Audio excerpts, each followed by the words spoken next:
दोस्तों, अब होगी गूगल की छुट्टी, क्योंकि भारत ला रहा है अपना सर्च इंजन और प्लानिंग ऐसी कि पूरा अमेरिका झुक गया। भारत के सख्त कदम से पूरी दुनिया में मच गया हड़कंप। गूगल, फेसबुक, इंस्टाग्राम, व्हाट्सएप, सबकी बजी बैंड। सोचिए, सुबह आंख खोलते ही मोबाइल उठाते हैं, व्हाट्सएप खोलते हैं, फिर इंस्टाग्राम, फिर गूगल। दिन भर हमारी लोकेशन, पसंद नापसंद, हर डेटा किसी और देश के सर्वर पर जमा होता रहता है। अब कल्पना कीजिए, एक दिन कोई विदेशी देश भारत पर आर्थिक दबाव डाल दे, टैरिफ बढ़ा दे, ट्रेड पॉलिसी बदल दे या हमारे डिजिटल प्लेटफॉर्म्स पर रोक लगा दे। नामुमकिन नहीं, राजनीति और व्यापार की दुनिया में सब मुमकिन है। याद कीजिए, चीन को गूगल, फेसबुक, व्हाट्सएप को बाहर कर अपना वीचैट, बैडू और अलीबाबा बना लिया। अब उनका सारा डेटा उनके पास है और विदेशी कंपनियां उनके बाजार में घुस भी नहीं पाती। तो सवाल है, क्या भारत भी ऐसा कर सकता है? क्या हम अपना गूगल, अपना फेसबुक, अपना व्हाट्सएप बना सकते हैं? और अगर हाँ, तो कब और कैसे? दोस्तों, यह कोई कहानी नहीं, यह हमारे भविष्य की दिशा तय करने वाला सवाल है। और इसी बीच अमेरिका ने भारत के खिलाफ ऐसा कदम उठाया जिसे सीधा सीधा आर्थिक हमला कहा जा सकता है। लेकिन जो मास्टर स्ट्रोक हमारे प्रधानमंत्री ने खेला, वो आने वाले 10 साल में भारत की डिजिटल तस्वीर बदल सकता है। मामला साफ है, अगर हम दूसरों के बनाए प्लेटफॉर्म्स पर निर्भर रहेंगे तो हमेशा उनके इशारों पर नाचेंगे।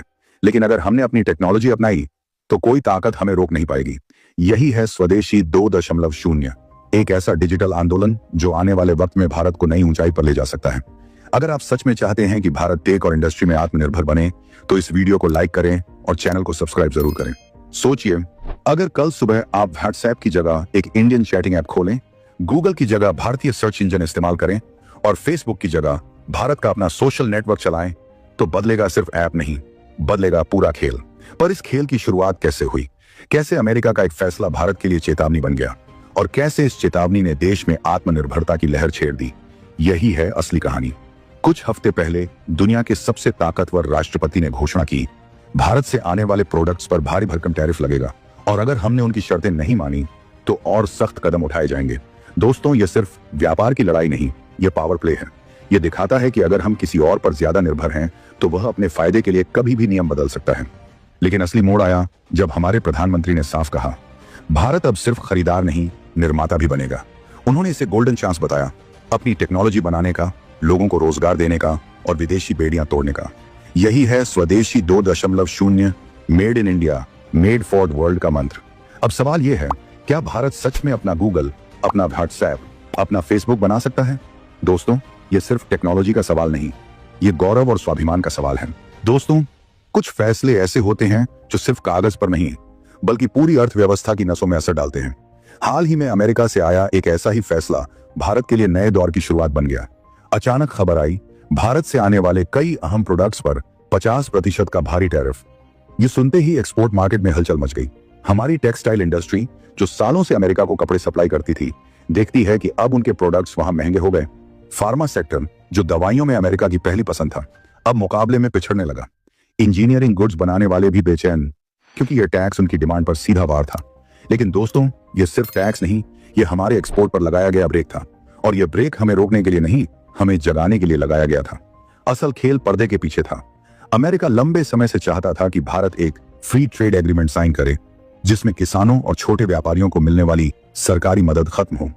सीधा मतलब, भारत का घरेलू बाजार विदेशी दिग्गज कंपनियों के लिए खोल दो। भारत ने साफ मना कर दिया, किसानों की सुरक्षा और छोटे व्यापारियों का हित किसी भी विदेशी दबाव से ऊपर है। यही इनकार इस आर्थिक हमले की असली वजह बना। टैरिफ का ऐलान सिर्फ एक टैक्स नहीं था, बल्कि एक संदेश था। अगर भारत उनकी शर्तें नहीं मानेगा तो मुश्किलें बढ़ेंगी।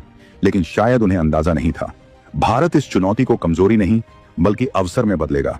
यही वह पल था जब प्रधानमंत्री मोदी ने कहा, अब वक्त है विदेशी निर्भरता से बाहर निकलने का। यही है स्वदेशी 2.0, जहां सबसे बड़ा हथियार है आत्मनिर्भरता। स्वदेशी 2 सुनने में यह सिर्फ विदेशी सामान का बहिष्कार लगता है, लेकिन असली खेल इससे कहीं बड़ा है। यह हमारे सोचने के तरीके को बदलने का मिशन है। सोचिए, जब भी आप कोई प्रोडक्ट खरीदते हैं या कोई सर्विस लेते हैं, क्या आपके मन में यह सवाल आता है, क्या इसे किसी भारतीय ने बनाया है? और यह सिर्फ कपड़े या मशीनों की बात नहीं, बल्कि मोबाइल ऐप्स, वेबसाइट्स और डिजिटल सर्विसेज तक फैला हुआ है।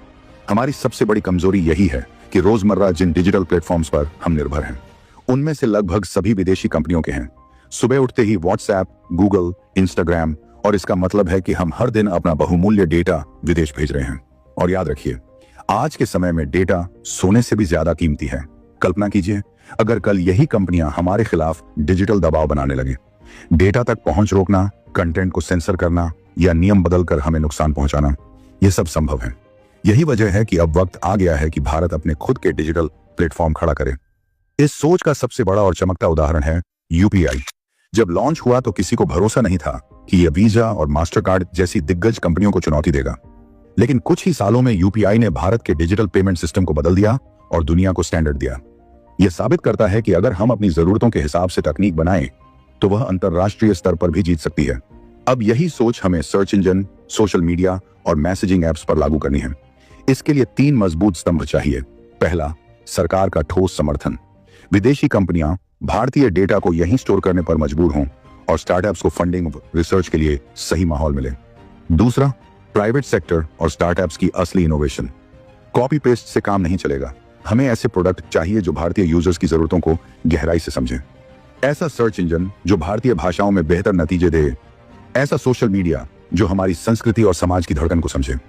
तीसरा, जनता का भरोसा और सहयोग। जब कोई नया भारतीय ऐप आए तो हमें उसे मौका देना होगा, और यह समर्थन सिर्फ त्योहारों तक सीमित नहीं बल्कि हर दिन का हिस्सा बनना चाहिए। रास्ता आसान नहीं है। गूगल और फेसबुक के पास अरबों डॉलर की फंडिंग और वर्षों का अनुभव है, लेकिन भारत के पास लाखों आईटी प्रोफेशनल्स, तेजी से बढ़ता स्टार्टअप इकोसिस्टम और 140 करोड़ लोगों का विशाल यूजर बेस है।